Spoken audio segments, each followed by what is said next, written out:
talking to a few people this morning that are opening, and there's the butterflies in the stomach, there's the nervousness, and there's the anticipation and hoping people will come in. Absolutely, and listen, I compliment many of the businesses, Keith, who have spent weeks researching the best options for their premises, figuring out what stock they need to remove to make the space for the shelves that they think, will be products in season and that might sell. There's so much. It's like nearly starting all over again. And if you imagine, some of these businesses have been closed for the guts of 3 months. This is the first time in their trading lives that they've been closed for this period of time. And I think the concerted effort from us all is to try and encourage as many people as possible, as the Minister has said, to come in and support those businesses. I was heartened last week, Friday, I was down Shop Street, and it was limited enough in terms of what was opening, but it was great to see the queues of 5 and 6 people moving swiftly and being well managed. Many of the premises have people on the door engaging. It's actually quite convivial. You're having a chat with someone as you're entering and talking to the others in the queue. And I think we get a little more used to that this week. And I think one of the bits I'd be calling on, Keith, is for people to have patience with the process this week. I know some are opening today, some are opening later in the week. And for many it's like starting all over again. But certainly in Chamber we're thrilled to see it. I think it gives us all a renewed sense of confidence and a bit of excitement as well in terms of, getting back into town ourselves. And it's not just in the city.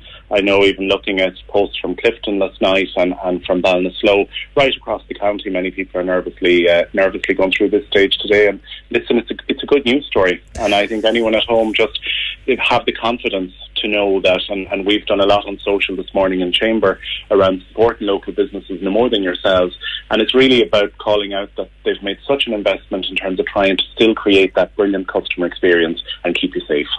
Because Galway city and county is unique. What you can do in Tuam, what you do in Loughrea, what you do in Ballinasloe, what you do in Galway city is totally different to what you can do in any other county in the country, because we have that kind of hospitality feel about it. Yeah, there's that atmosphere, and I think bit by bit we'll see it creeping into the good normalised way. Like, even I know the market had a bumpy start in the reopening 2 weeks ago, but I was down Main Guard Street and indeed around the market that morning, and I know revisions were made last week, but the atmosphere was like a switch was being flicked back on again, and people were jovially speaking to each other from a distance, adherent to the social distancing.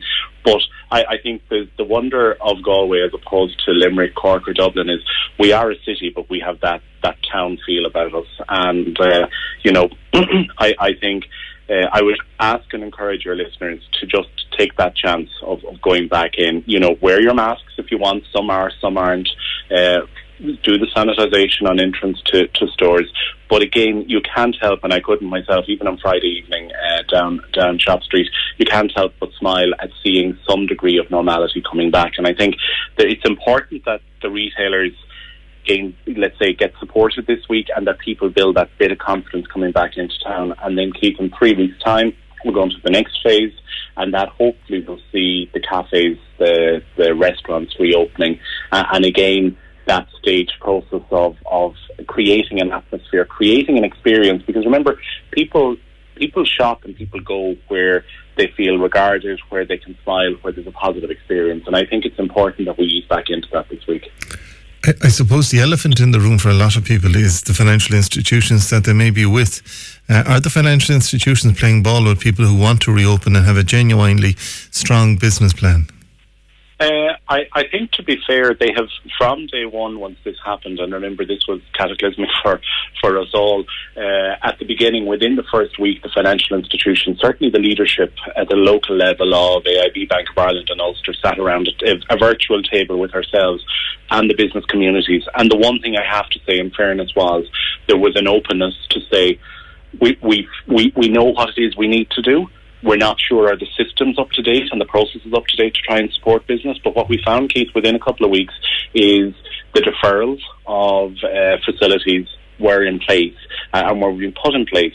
And what we're at now, it's amazing. 3 months has passed since those deferrals were initially put in place. And I think it's really important that businesses re-engage with the financial institutions, because They need to extend. If it's a case they're extending for a further period of 3 months, they need to engage with their institution. And I've had conversations with two of the leadership teams in banks last Friday, and what I was told is, listen, we know if businesses are back open, it's not a case that they're moving back to the turnover they had. We know we're going to need to support them. We're going to need to support them for another 3 months, and in some cases where the plan is merited, they'll need to extend additional cash to try and support the acquisition of new stock. And I think, to be fair, there's a huge willingness there. The main thing, Keith, is that people engage, and that we have a very honest, as business owners, a very honest sense of what our projections are going to be. There's no point in trying to present a case that isn't the reality. I think if you go very honestly and approach your bank, your local relationship managers, setting out the story of what it is you need, then they won't be found wanting in terms of supporting. The key thing is that you need to engage with them. Where they, and this is the age-old story, even from my own time in the bank, where you struggle with businesses is if they don't engage, and if they find it too difficult to talk. That's a different story. And for anyone in that position, I'd say reach out to ourselves in Chamber, reach out to the local enterprise office. There is so much support there. I know this has been a hugely stressful and emotional time for business owners, and as I say, for those opening today, it's nearly like day one whenever they open their door and wondering would people come outside the matrix of the friends, the family, and the old adage of the fools, whereby we have, I think, many businesses have such a strong reputation built up in Galway. They will get the support of their bank, but they will also get their customers back, and that's the key thing we're calling for today, is for people to vote with their feet and support those local businesses. All right, Kenny Deery will join you later in the week again on this, but let's get Galway back to business.